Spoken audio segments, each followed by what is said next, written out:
दुई तीन कोटी टंकार संपत्ति पोड़ी नष्ट होइथिबा सूचना मिली। टन टन परिबा समेत आसबाबपत्र पोड़ी जाइछि। एहासह दुईटी बाइक और 8 रु अधिक साइकेल पाउंस हो जाइछि। 3 घंटे निया को आयत्त करथिले 6टी दमकल बाहिनी। पारादीप बंदर कोजंग पीपीएल इफ्को और आरसेलर मित्तल निप्पन स्टील कारखानार अग्निशम गाड़ी निया को आयत्त करथिले। अग्निकांडर कारण वर्तमान सुधा अस्पष्ट रही।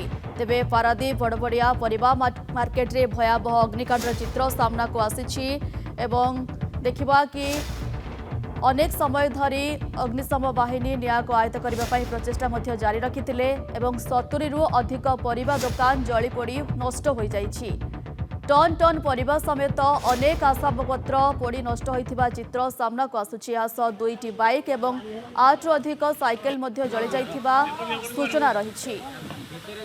पारादीप बड़बड़िया परिबा मार्केट रे भयावह अग्निकांडर चित्र वर्तमान समय सामना को आसुछि। निया हुतुतु होई जळुछि एवं टन टन परिबा समेत आसबाबपत्र संपूर्ण भावे नष्ट हो जाइछि। सह दुईटी बाइक और 8 रु अधिक साइकेल मध्य जली पोड़ी नष्ट हो जाइथिबा सूचना सामना को आसी एवं अनेक घंटार परिश्रम पर निया को आयत्त करथिले अग्निशम बाहिनी।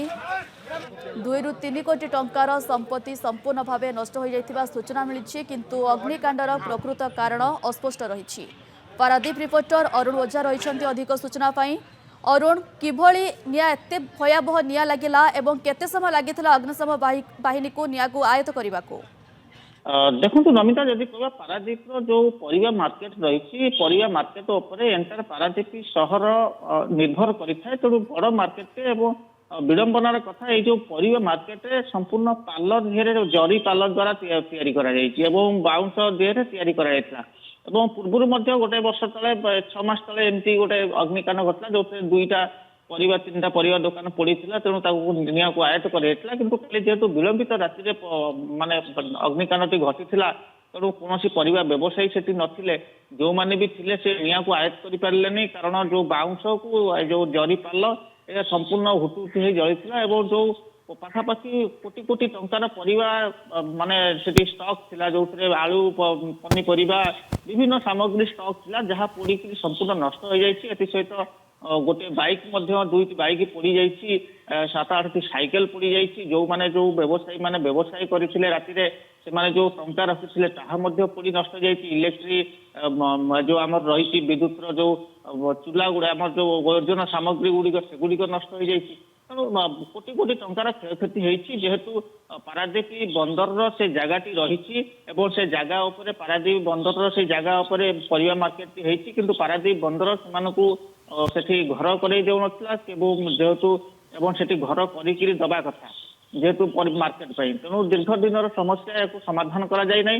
फल व्यवसायी माने जरीपाल घेरेइकिरी सेठी व्यवसाय करथिले दीर्घ दिन धरिकिरी वर्ष वर्ष धरी, किंतु अग्निकांडर कारण स्पष्ट जना पड़नथिले मध्य गतकाली जेतबेले विलंबित राति एभली अभावनीय घटना घटिला सेतबेले पारादीप बंदर जो सीएसआईपी रही सीएसआईएफ दुईटी दमकल बाहिनी इफ्को आरसेल निप्पन स्टील एवं पीपीएल एगुड़कर जो गाड़ी गुड़िक आसिक घटनास्थल में पहुंचले पाखापाखि कुजंग अग्निशम विभाग गाड़ी 6टी दमकल बाहिनी निया को पाखापाखि 2.5 घंटार ऊर्ध्व समय धरिक निया निया आयत्त को आसाला एवं बर्तमान निया लिभि जाइछि एवं अग्निकांडर कारण स्पष्ट जना पड़े सर्ट सर्किट जोगुरु कौन जगार निया लगी जहाँ अनुमान करा जाउछि। तेबे व्यवसायी माने कोटी कोटी टंकार क्षति सही आज जो सकाळु पुलिस घटनास्थल में पहुंची जो परिबा व्यवसायी जो संघ रही से रही देखुंती एवं पारादीप बंदर को पूर्व निर्देश माने अनुरोध करा घर करिकी दबाई जे परिबा मार्केट कारण ये परिबा मार्केट उपरे समग्र पारादीप अंचल निर्भर करिथाय। पारादीप तारिणीगड़ा ठारू आरंभ करी दोचकी पर्यंत समस्ते ये परिबा मार्केट उपरे हजार हजार लोक निर्भर करिथांती। तेणु गतकाली ये अभावनीय घटना पर संपूर्ण परिबा मार्केट जली ध्वंस हो जाइछि। निहाती अरुण, देखा कि परिबा व्यवसाय करी परिबा व्यवसायी माने परिवार प्रतिपोषण करुथिले, किंतु एभली दुखद खबर सामना को आसी विलंबित राति रे परिबा गोदाम रे बा परिबा मार्केट रे भयावह अग्निकांड घटिछि एवं 2 ରୁ 3 कोटी टंकार संपत्ति संपूर्ण जली पोड़ी नष्ट हो जाइछि किंतु निया लागिबार प्रकृत कारण वर्तमान सुधा मध्ये अस्पष्ट रहिछि। धन्यवाद अरुण आपनको अधिक सूचना पाई। केମିତି ନିଆଁ ଲାଗିଲା ଆମେ ତାର ସଠିକ୍ କାରଣ ନିର୍ଦ୍ଦିଷ୍ଟ କାରଣ କହିପାରିବୁନି କିନ୍ତୁ 1:30 ବେଳୁ ନିଆଁ ଲାଗି ଆରମ୍ଭ ହେଲା। ତାପରେ ଆମେ ଦମକଳ ଗାଡ଼ିକି ଫୋନ୍ କଲୁ, ସଙ୍ଗେ ସଙ୍ଗେ ଆମେ ଫୋନ୍ କରୁଛୁ, ଦମକଳ ଗାଡ଼ି ଆସି 10-20 ମିନିଟ୍ ଭିତରେ ପହଞ୍ଚିଗଲେ। 5-7ଟି ଦମକଳ ଗାଡ଼ି ନିୟୋଜିତ ହୋଇଛି। 60ରୁ 70 ଦୋକାନ ଗୃହ ଆମର ସମ୍ପୂର୍ଣ୍ଣ ଜଳିଯାଇଛି। କେମିତି କ'ଣ ନିଆଁ ଲାଗିଲା ଆମେ ଫୋନ୍ ପାଇଲୁ, ଘରେ ଆମେ ତାରିଣୀଗୁଡ଼ାରେ ରହୁ, ତେଣୁ ଖବର ପାଇ ଆସି ଦେଖିଲା ବେଳକୁ ଏଠି ସମସ୍ତ ଦୋକାନ ପୋଡ଼ି ଯାଇଛି। ଆଉ କ'ଣ ଏ ପୂର୍ବରୁ ଥରେ ହେଇଥିଲା 6 ମାସ ବର୍ଷ ତଳେ, କିନ୍ତୁ ଆମେ ସମସ୍ତ ପାରାଦୀପ ପ୍ରଶାସନ ଆଉ ପୌର ପରିଷଦ ଆମର ବଣିକ ସଂଘ ସମସ୍ତଙ୍କୁ ଜଣାଇଥିଲେ ବି ସୁଦ୍ଧା କିଛି ଆର ସ୍ଥାୟୀ ନିରାକାର ହେଇନାହିଁ। ଆଉ ବଡ଼ପଡ଼ିଆ ମାର୍କେଟର ପରିବା ମାର୍କେଟ 60ରୁ 70 ଦୋକାନ ମାନେ ଜଳି ପୁରା ଭସ୍ମିତ ହୋଇଯାଇଛି। ଯେଉଁ ଗରିବ ବ୍ୟବସାୟୀମାନେ ବହୁ ଦୁଃଖ କଷ୍ଟରେ ପାଲ ଟାଣି ପାରାଦୀପ ବନ୍ଦର 6ରେ 6 ଫୁଟ ଯୋଉଟା ସମ୍ଭବ ନୁହେଁ, ପରିବା ମାର୍କେଟ ପାରାଦୀପ ବନ୍ଦର ଭାରତରେ 1 ନମ୍ବର ଥିଲାବେଳେ ତାର ପରିବା ମାର୍କେଟର ଅବସ୍ଥା ବହୁତ ଦୟନୀୟ ଅବସ୍ଥା। 70 ଦୋକାନର 3 କୋଟି ଟଙ୍କା ଅଧିକ ଟଙ୍କା ହେବ କ୍ଷୟକ୍ଷତି ହେଇଛି। ଅଗ୍ନିକାଣ୍ଡର ପ୍ରକୃତ କାରଣଟା ଏପର୍ଯ୍ୟନ୍ତ ଜଣାପଡ଼ି ନାହିଁ।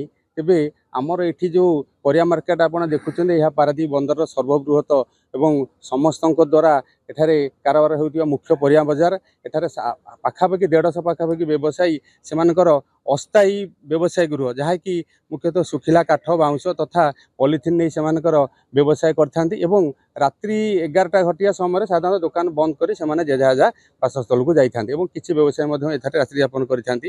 କାଲି ରାତ୍ର 2 ଘଟିକା ସମୟରେ ହଠାତ୍ କେଉଁ କାରଣରୁ ଅଗ୍ନିକାଣ୍ଡ ଘଟି ଏ ଭୟାବହ ଅଗ୍ନିକାଣ୍ଡ ଘଟି ସମ୍ପୂର୍ଣ୍ଣ 60ରୁ 70ଟି ଦୋକାନ ଜଳି ପୋଡ଼ି ଛାରଖାର ହେଇଯାଇଛି। ପାରାଦୀପର ପରିବା ମାର୍କେଟର ଗୋଟେ ସବୁଠୁ ଇସେନ୍ସିଆଲ ଜାଗା, ଯୋଉଠିକି ହଠାତ୍ ନିଆଁ ଲାଗିବାରୁ ଆମର 112 କଣ୍ଟ୍ରୋଲ ରୁମ୍ରୁ ଖବର ପାଇ ମୁଁ ପ୍ରଥମେ ପ୍ରୋସିଡ୍ କରିଥିଲି। ଏଠି ହଠାତ୍ ଆସି ପହଞ୍ଚି ଦେଖିଲା ବେଳକୁ ମିନିମମ୍ 50 ପାଖାପାଖି ଯୋଉଟାକି ଆମର ଟେମ୍ପୋରାରୀ ସେଟ୍ ଟାଇପ୍ର ପରିବା ଦୋକାନ, ସେଥିରେ ସବୁ ନିଆଁ ଲାଗି ବହୁ ଭୀଷଣ ଜୋର ଜଳୁଛି ଏବଂ ପାରାଦୀପ ପୋର୍ଟ ହଠାତ୍ ଯେହେତୁ ତାଙ୍କୁ ପାଖ, ତାଙ୍କୁ ବାଟରେ ଆମେ ଜଣାଇ ଦେଇଥିଲୁ, ସେ ପହଞ୍ଚିକିରି ତାଙ୍କର ନିଆଁ ଲିଭା କାମ ଆରମ୍ଭ କରିଥିଲା। ଆମେ ପହଞ୍ଚିକିରି କାମ ଆରମ୍ଭ କଲୁ। ତାପରେ ଆମେ ପୋର୍ଟ, ଇଫ୍କୋ, ମିତ୍ତଲ ଏସବୁ ସ୍ଥାନରୁ ମଧ୍ୟ ଗାଡ଼ି ଆସି ହଠାତ୍ ପହଞ୍ଚିକିରି